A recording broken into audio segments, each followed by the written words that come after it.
John has been on the ground in Gaza, yeah, as an embed. I love it when John and Douglas Murray and these people say, oh, we've been on the ground in Gaza. Yeah, as guests of the Israeli military that's doing the killing, starving and maiming. And you've come back and done exactly what they wanted to do. You've done their propaganda for them. Journalists have not been allowed freely into Gaza. That's why every major media organization on planet Earth has said to the Israeli government, you must allow journalists in. I've interviewed multiple doctors on the ground in Gaza, actually in Gaza, not hanging around with Israeli military. And they've all said the same thing. American doctors, British doctors, Canadian doctors. They've all talked about how many kids they saw with sniper bullets to the head and chest. Israel does intentionally kill civilians. That's why Benjamin Netanyahu and Yoav Gallant were indicted at the International Criminal Court. That's why every human rights group in the world says war crimes are being committed. They've killed people holding white flags. We've seen it with our own eyes. They've bombed buildings without warning with families inside, like the Al-Dos family that I often cite in October 2023. They've dropped 2,000-pound bombs on refugee camps full of hundreds of people.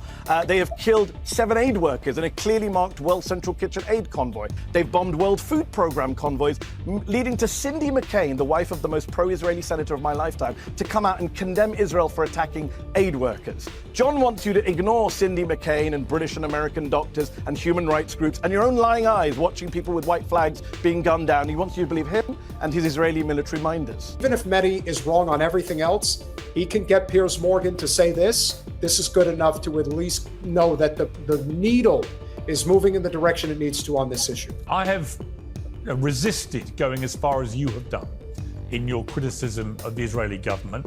I resist no more.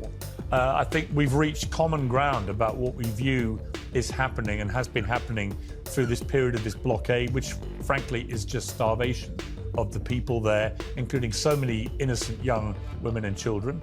And I think that the incessant bombing and killing, and we don't know how many civilians are being killed, but it is on a daily basis. It looks like hundreds of people every day, with no apparent attempt, it seems to me, to have any real plan for how this ends or what happens when it ends, other than if you look at what Smodrich has been saying, probably the most right-wing member of a very right-wing government, he is talking in a genocidal language about kicking all the Palestinians out. So I think you and I have reached a place in the last few weeks where we are in agreement. Glad you joined us on the correct side of history.